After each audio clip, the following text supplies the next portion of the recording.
Magandang gabi. Ako po si Garrett.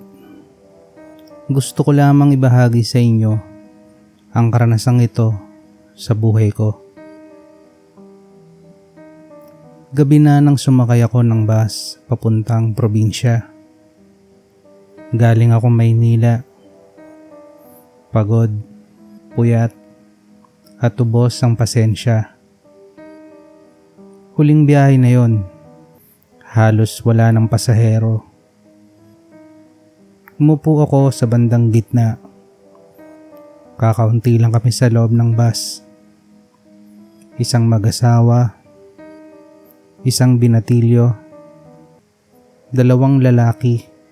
Ang isa ay natutulog at ang isa naman ay nakatanaw lamang sa bintana. At panghuli ay isang matandang babae na nakaupo sa unahan.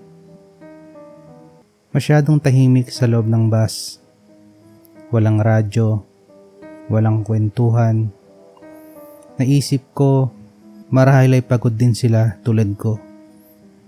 Dahil anong oras nga naman na yon. Bago umandar ang bus, tumayo ang driver. Nagbigay ng babala ito na kung sakaling huminto daw ang bus sa gitna ng biyahe, ay huwag kaming basta-basta bababa. Nakakatakot ka naman, bossing. Wika ng binatilyong pasahero, sabay tawa nito. Pero hindi tumawa ang driver. Hindi din ito sumagot. Tumalikod ang driver at naglakad papunta sa driver's seat para paandarin na ang bus. At nagsimula na nga ang biyahe.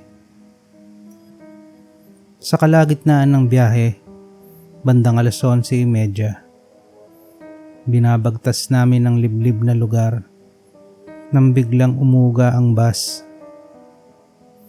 Isang malakas na tunog ang aming nadinig at pagkatapos ay nabalot ng katahimikan. Tumirik kami sa lugar pa kung saan walang mga kabahayan. Tanging mga puno lamang at ubod ng dilim. Wala ding signal ang mga cellphone namin. Pagbukas ng pinto ay may malamig na hangin na pumasok. Parang galing sa ilalim ng lupa ang singaw nito. Sandali lang po, titignan lang namin. Mahinahong sinabi ng konduktor. Lumabas siya kasama ng driver para tignan kung anong nangyari. Halos kalahating oras na ang nakakalipas ay hindi pa din sila bumabalik. Nasaan na sila? Wika ng isa sa mga pasahero. Pero walang sumagot. Sa labas ng bintana, napansin ko ang isang waiting shed sa gilid ng kalsada. Kalawangin, luma, at may kupas na karatula. Huling hintayan. Yan ang nakasulat sa karatula. Talaga namang nakakakilabot, lalo na at nasa liblib na lugar pa kami. Pero hindi ko na lamang ito pinagtuunan ng pansin. Naisip ko na walang maitutulong ito sa ganitong sitwasyon. Lalo ko lamang tatakutin ang sarili ko. Sa sobrang pagkainip, bumaba ang mag-asawa. Baka may signal doon, sabi ng lalaki. Paglapit nila sa waiting shed, ay unti-unti silang naglaho. Parang nilamon ng dilim. Tumayo ang matandang babae sa unahan at mahinaong sinabi na, "Huwag kayong bababa. Hindi pa oras." Oras ng ano? Tanong ko naman sa kanya. Umiti lamang siya, pero mababakas mo na may halong kalungkutan sa kanyang muka. Bigla kaming may narinig na boses mula sa labas. Ma, pa. Isang tinig ng batang babae na animoy nawawala at hinahanap ang kanyang magulang. Sandali lang. Tugon ng isa sa mga pasahero na lalaki. Pagkatapos ay tumayo ito at naglakad papuntang pintuan ng bus. Tumigil ang hangin pagkabukas niya ng pintuan. Paglabas niya, may nadinig kaming kaluskos. Unti-unting nilamon ng dilim ang lalaki, kasabay ng paglaho ng tinig mula sa batang babae. Sa mga oras na ito ay talagang kinikilabutan na ako. Gulong-gulo ang aking isipan sa kung ano ba talagang nangyayari. Ano ba talaga ang lugar na ito? Tanong ko sa matandang babae. Nakatitig lamang muna siya sa akin bago mahinaong sinabi na hindi lahat ng namamatay handang mamatay. At hindi lahat ng buhay dapat pang mabuhay. Ang hintayang ito ay hindi para sa mga bus, kundi para sa mga kaluluwang ayaw pang tumawid. Isa-isang bumaba ang mga natirang pasahero ng bus. Isa-isa din silang tinawag. At isa-isa din silang nawala. Hanggang 3 na lamang kaming natira sa loob ng bus. Ako, ang matandang babae, at ang lalaking kanina patahimik sa may bandang likuran. Biglang nagsalita ang lalaki. Matagal na akong nandito. Ilang taon na din ang nakalipas. Tinanong ko siya kung anong ibig niyang sabihin. Ngumiti siya at sinabing, hindi pa ako handang tumawid. Lalo akong kinilabutan at nanlamig ang aking katawan sa nadinig ko.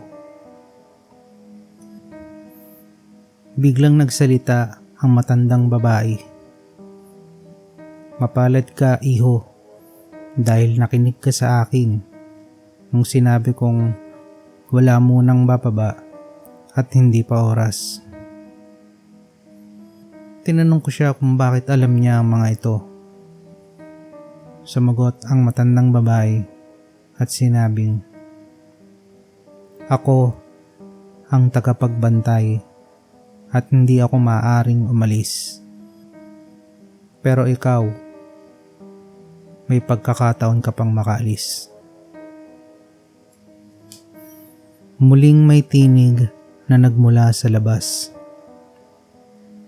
Boses ito ng aking ina. Umiiyak at tinatawag ako. Naglakad ako papalapit sa pinto.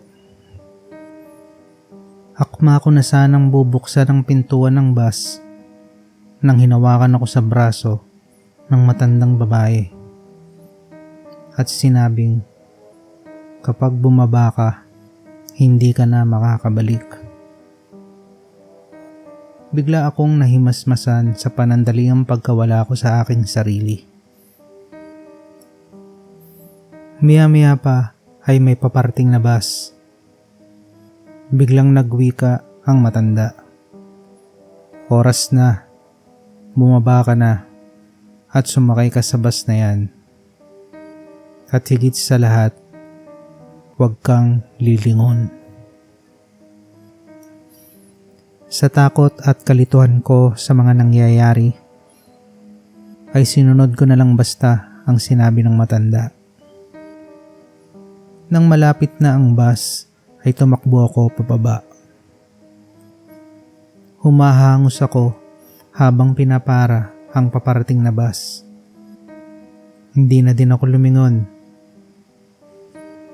Nang huminto sa harapan ko ang bus, ay nagmadali din akong sumakay.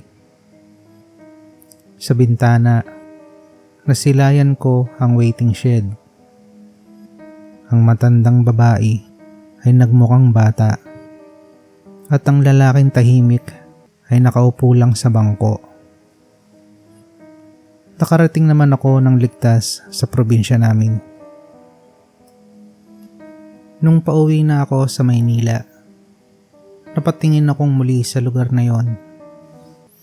Walang karatula, walang waiting shed, walang kahit na ano.